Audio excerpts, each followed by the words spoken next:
Pod kwe moa kuom Nyasaye mantie kendo manentie bende ma pod biro betie. Amen. Walam Nyasaye. Bi Ruoth Yesu bed kodwa tinende. Wan e nyimi wadwaro puonjre wachni. Yie ipong'wa kod Roho Maler e nying Yesu Kristo Ruodhwa.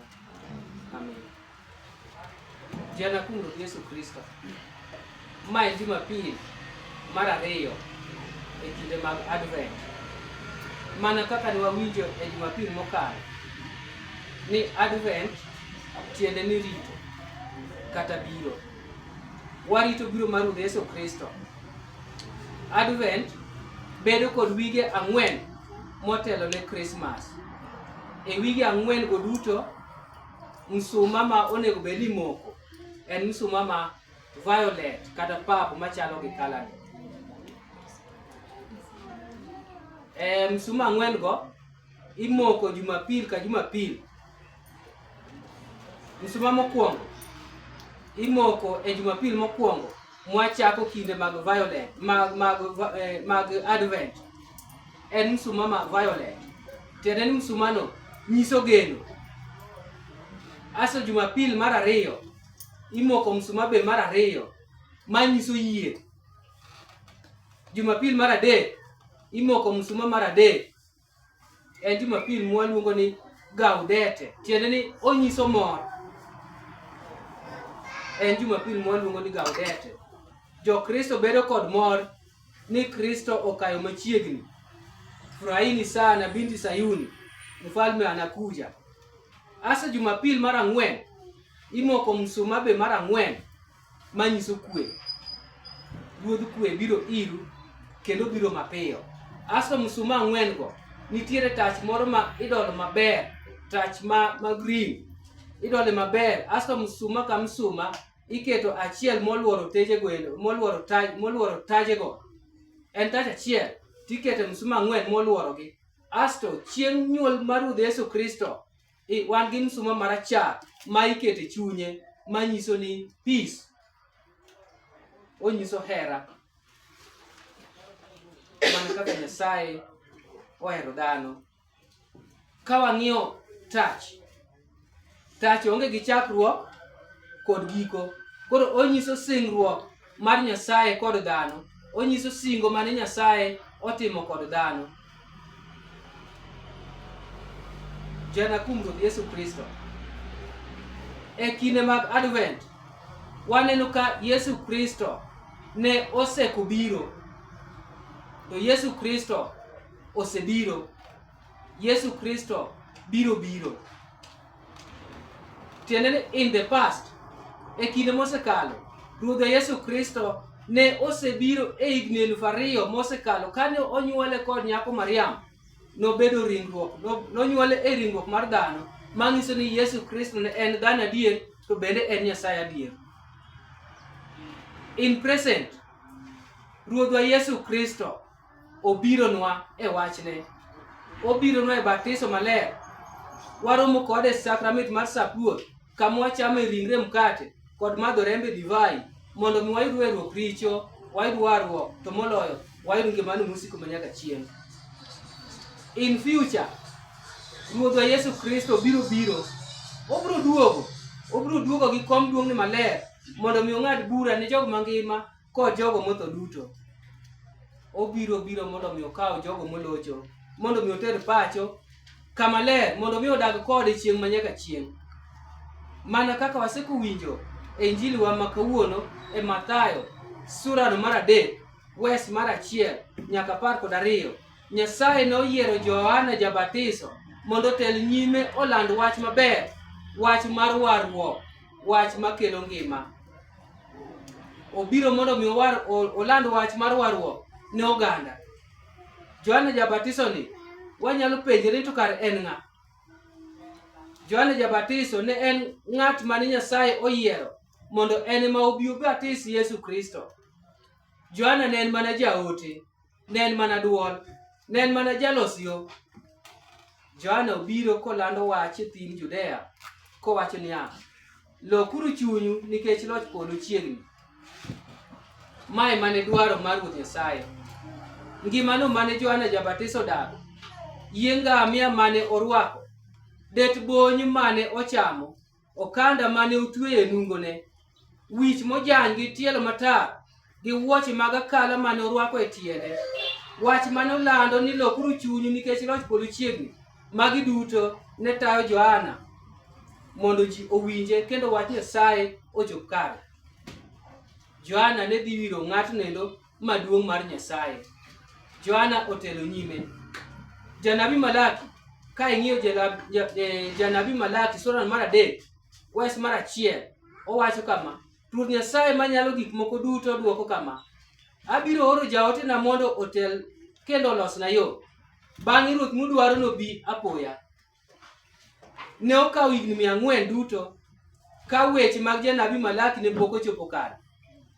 Eka bang' Injili mar Luka waneno ka malaika Gabriel ofwenyore ne janabi Zekaria e hekalu. Malaika owacho ne Zekaria niya: kik ibed maluor Zekaria, Nyasaye osewinjo kwayoni, kendo Elizabeth chiegi biro nyuolo ni nyathi ma wuowi michak nyinge ni Johana.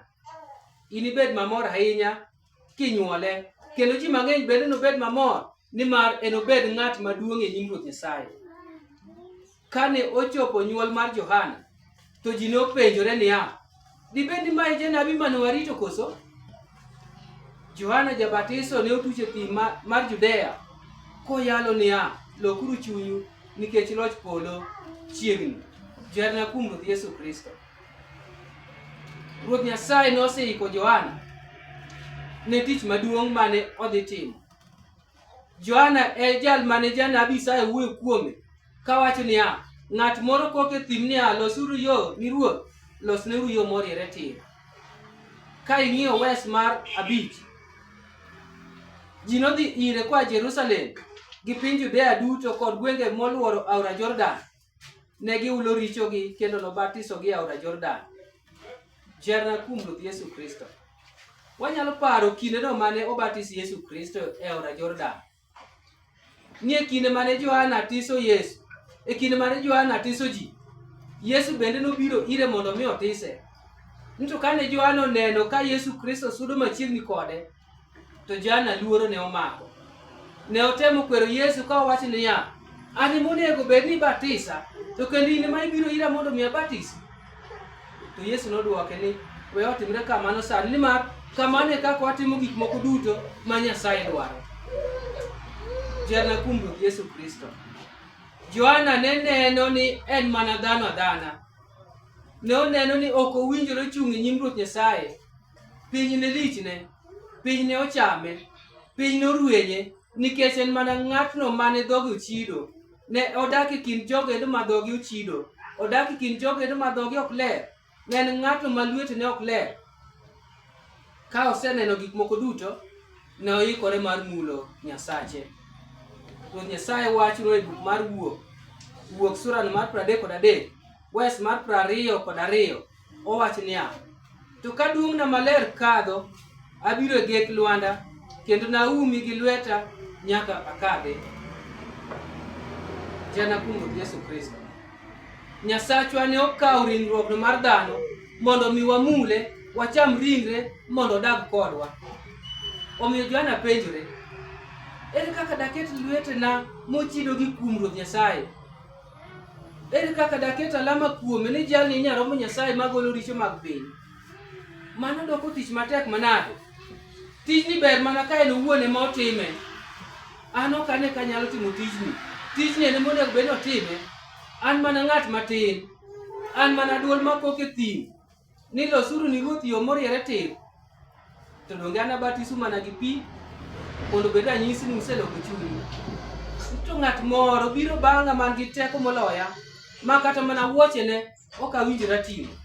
En obiro batisu gi Roho Maler kendo gi mach. En gi rapiedhi e lwete ma obiro piedho godo cham duto maler. En ochok chambe dero, to miudhi nowang' gi mach mag tho. Muma ai wacho: kata mana kawuono lew oseketi e tiend yien, omiyo yien duto ma ok nyago olemo mabeyo ibiro tong' oko miwit e mach. Jerna kuom Ruoth Yesu Kristo. Jatong' yien osechopo machiegni, osechopo e tie yien, en machiegni, oseketo lete yien. Yien duto mok nyago olemo mabeyo odwa tong'o oko. Nyasaye pod oweni kinde mar lokruok. Kinde mag Advent, kinde mag lokruok, Nyasaye pod oweni kinde mag lokruok. Odwaro mondo bilokri. Kinde no en mana sani. En ang'o ma otami lokori? En ang'o manyalo moni mondo bi kik ilokri? Sani ka ing'iyo piny, to dhano jwang'o wach Nyasaye. Dhano chayo wach Nyasaye. Iyudo ni chieng' odira, chieng' lemo, chieng' Jumapil, ng'ato kor ka bukore ni lepa olil, ok adhi e kanisa, adhi luoko. Ng'ato bende samoro wacho ni aonge sadaka, ok adhi e kanisa. Samoro ng'ato bende wacho ni we mondo mi adhi abed e ndara, dipo ka jasiasa moro ang' ayudo kata mana siling 50 moro kuome. To ng'at machielo to wacho niya, nyaminwa nobiro lima, koro ok anyal yudo thuolo mondo mi adhi e kanisa, ok anyal weye kende. Richo opong'o piny, Satan bayo koni kod koni ka odwaro jo Nyasaye mondo mi opogi. Ma emomiyo iyudo ni e seche moko ng'ato ae kanisa osewinjo wach Nyasaye e yo makare, oselemo, osepako Nyasaye kod wende, odonjo nyaka e sawo. To ka odok dala, ka ochopo dala ni ochopo e compound mar dala, ochako goyo koko. Ng'ama oketo gini ka? Kawuono udwa yie dala ka? Kawuono udwa ng'e ni an ng'a? Kata ka Nyasaye no we akete piny mondi, udwa yie ni an ng'a? Seche moko bende winjo ka ogoyo mbaka ne jakristo wadgi ma gia godo e kanisa, koro gin e yo kidhi. Nikech jachien koro tiyo kode. Jachien dwaro mondo mi okaw weche mabeyo ma osekuwinjo e kanisa. Iwinjo ka ogoyo ne jakristo wadgi mbaka. An pastor cha, an jayalo cha, an secretary cha, mama kanisa cha, an gi joga, an ok adwargi. Ng'e ni sechego Satan tiyo kodi matek. Odwaro mondo mi iwach gimoro amora, ginendo ma ok mi nying Nyasaye duong'. Satan medo kasi, med ketho nyinge, med racho nyinge. Samoro bende nyalo kasi mondo mi ok idhi goye. Be ineno ka idhi chamo ngimano mosiko ma Nyasaye wuon osekoyo. To donge ineno ka ilewo oseketo tiend yien. Ni yien duto moko nyago olemo mabeyo, idhi tong' oko. Yien duto mok nyago olemo mabeyo, idhi tong' oko. Lewo oseketo tiende. Gin olemo mage ma ok beyo? Nyiego, sigu, ichlit, mirima, dhawo, sunga, kuoth, juok, nek to kod mamoko machalo kamano. To gin olemo mage mabeyo? Hera, muolo, bedo jadiera, janakum Ruoth Yesu Kristo. Ka ing'iyo wes mar 11 part mar B, to ai wacho niya, ni en obiro batiso gi Roho Maler kendo gi mach. Obiro batiso gi Roho Maler kendo gi mach. Kare batiso to en ang'o? Batiso ok en pi kende, to en pi mitiyogo kuom chik mar Nyasaye kanyakla gi wachne. Kare wachne to mane? Ruoth Yesu Kristo owacho giko ote maler mar Mathayo. Emomiyo dhiuru e piny utimo gini duto jopuonjrena, kubatiso gi nying Nyasaye Wuoro gi Wuowi gi Roho Maler. Kare batiso to konyowa gang'o? Batiso kelonwa ang'o? Batiso golo richo, ogolo wa e tho kod teko mar Satan, to omiyo gi ngima mochwer ne jogo duto moyie kaka Nyasaye osingo. Jerna kuom Ruoth Yesu Kristo. Ni kamoro amora mane Johana Jabatiso neno e richo, obed e wang' yo, obed kama oganda ochokore, to nyaka ne okwer kit richo mane ji timo. Kamoro amora mane Johana oneno e kit richo ma dhano timo, to ne nyaka okwer. Johana ne en kaka ler ma menyo yo. Johana ne en kaka yamo ma kudho matek. Omiyo Johana otelo nyime mondo mi okwer mon. Johana otelo nyime mondo mi okwer chuo, mondo mi owe timo richo. Johana otelo nyime ka onyiso ji gimonego gitim. Onyiso ji ber monego oganda tim. Obiro mondo mi otim ikruok. Obiro gi weche maber mag Nyasaye. Lokuru chunyu nikech loch polo ni machiegni. Johana obiro koyalo wach maber. Omiyo sama wach Nyasaye iyalo, seche ma yalo wach Nyasaye, mano en duond Nyasaye. Wachno mako ji mangima. Wachno golo ji kuonde ma gipondoe. Ogolo ji e chuny nam. Ogolo ji e bunge. Ogolo ji kamoro amora ma ji opondo. Ogolo ji e mudho ka okelogi ir Yesu Kristo. Wachno kelo ji ir Nyasaye. Okelo ji e ler. Wachno puodhowa. Wachno mar Yesu Kristo chiwo ngima. Koro kama nie Yesu Kristo, kanyi mantiere ngima, kanyi mantiere weruok richo, kanyo e kama nitie yore mag ng'uono, nitiere batiso kaachiel kod sakramenti mar sapuo, kama wachamo ringre mkate kod madho rembe divai mondo mi wayud warruok, wayud weruok richo, to moloyo wayud ngimano musiko manyaka chieng'. In the Gospel of Matthew, chapter 3, verse 1 to 12, the theme of today is hope and repentance. Hope is the coming one. Hope gives repentance its power. It is a hope of eternal life which Christ brings. And again, Christ wuone makelo. We have hope because the kingdom is near. If in the Old Testament lesson, Isaiah chapter 11, 1 to 10, Isaiah draws a picture of eternal life in God's kingdom. It is a picture of a world where no harm comes. It is a picture where no harm comes to us. The root of Jesse is the hero who brings us this kingdom. It is a place of rest for us. And the epistle lessons, that is Romans 15, 4 to 13, speaks of that hope. It uses the word hope 4 times in the Bible. The King brings us that hope. Therefore, God is the God of hope. Hope is something of which we are sure because God has promised it. And in the book of Matthew chapter 3, verse 1 to 12, John the Baptist asked people to think differently. He asked them not to think of the things of this world. They should not concern themselves with world affairs, troubles, hardships. They should think of God and His salvation on this above. This letter of Paul, or the letter to Paul, Colossians chapter 3, verse 2 says, set your minds on things that are above, not on things that are on earth. Set your minds on things that are above, not on things that are on earth. Brothers and sisters in Christ, the hope of Advent is Christ's second coming, or Christ's final coming. Abraham had this hope in the book of Hebrews, chapter 11, verse 10.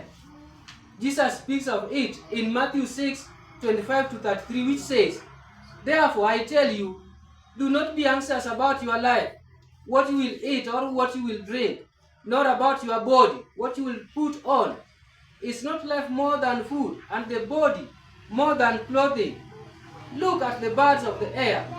They neither sow nor reap, nor gather into barns, and yet your heavenly Father feeds them. Are you not more valuable than they? Are which of you by being anxious can add a single hour to his span of life? And why are you anxious about clothing? Consider the lilies of the field, how they grow. They neither toil nor spin. Yet I tell you, even Solomon in all his glory was not arrayed like one of these. But if God so clothes the grass of the field, which today is alive and tomorrow is thrown into the oven, will He not much more clothe you, O you of little faith? Therefore do not be anxious, saying what what shall we eat? Or what shall we drink? Or what shall we wear? For the Gentiles seek after all these things, and your heavenly Father knows that you need all of them. But seek first the kingdom of God and his righteousness, and all these things will be added to you. Brothers and sisters in Christ, the gospel of Christ is the source of Christians' hope. The Old Testament prophesied John's coming. He did not come to local synagogues or to the temple or Jerusalem. He prepared the hearts of the people for the coming of Christ. Consider how God's work on the hearts through his word. Think how he brings about repentance. He does that through the means of grace. Baptism is a means of grace which gives what it promises. In baptism, we receive the forgiveness of sins. This happens because God promises it. So wherever John saw evil in the state, in the religious establishment, in the crowd, he fearlessly rebuked it. He was like a light which lit up the dark places. He was like a wind which swept from God throughout the country. John urgently summoned men and women to righteousness. John's message was not a mere negative denouncement. It was a positive erecting of the moral standards of God. He not only denounced people for what they have done, he summoned them to what they ought to do. He not only condemned them for what they were, he challenged them to be what they could be. It was like a voice calling people to higher things. He not only rebuked evil, he also set before men and women the good. John came from God. He came out of the desert. He came among people only after he had undergone years of lonely preparation by God. He came not with some opinion of his own, but with a message from God. In all John's preaching, there was one basic demand, and that basic demand was repent. If you read Matthew chapter 3, verse 2, that is the basic demand. Repent. Repent. That was also the basic demand for Jesus Christ.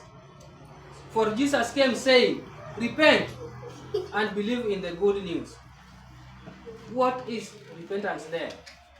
What is repentance? Repentance is that the sinner forsakes his sin and puts it away out of his thoughts and fully resolves in his mind that he will not do it again. Repentance is always available. Repentance is like a sea. A man can bathe it. A man can bathe in it at any hour. There may be times when even the gates of prayer are shut, but the gates of repentance are never closed. Repentance was the very center of the Jewish faith, as it is the very center of Christian faith. For repentance is the turning away from sin and the turning towards God and towards the life that God means to us to live. Jerna kumru Yesu Kristo. Ang'o mi waparo kinde mag Advent higa ka higa? Ang'o mi waparo kinde mag Advent higa ka higa? Nyasaye dwaro mondo mi waikre seche duto te. Nyasaye dwaro mondo mi ikri sa asaya. Nyasaye dwaro mondo mi warit ruoth ma idhi nyuolni, warite kod mor. Warite ka walemo. Warite ka watimo gigendo mamiyo nying Nyasaye duong'. Kristo biro irwa. Obiro irwa e wach. Obiro irwa e yor mkate kod divai, kama wachame ringre mwaseko wacho, kod madho rembe, mondo mi wayud weruok richo, wayud ngimano mosiko manyaka chieng'. Obiro irwa Jumapil ka Jumapil, en kodwa seche duto. Obiro irwa ka entiere kod teko. Omiyo jana kuom Ruoth Yesu Kristo, e kinde mwa ikore mar biro mar Ruoth, kata kinde mwa ntiere ritoni, walokre uru, wang'im Ruoth Yesu Kristo. Wariti uru kod mor. Ok wang'eyo ka ing'iyo muma, ok ng'iyo ni to Ruoth chieng' giko biro timore karang'o, chieng' giko biro bedo karang'o. Malaika ok ong'eyo, wuod dhano ok ong'eyo, to mana Nyasaye motimo ang'o?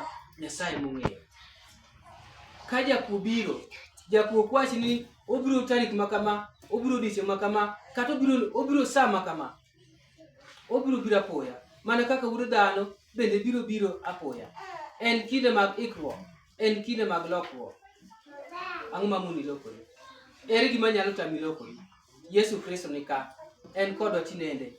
Yesu Kristo noseko biro, Yesu Kristo osebiro, Yesu Kristo biro. Eka kwe mar Nyasaye modhiero dhano ng'eyo, mar tiyo gi pachi ka udak kuom Yesu Kristo kawuono kendo nyaka chieng'. Nying Nyasaye Wuoro gi Wuowi kod Roho Maler. Amen.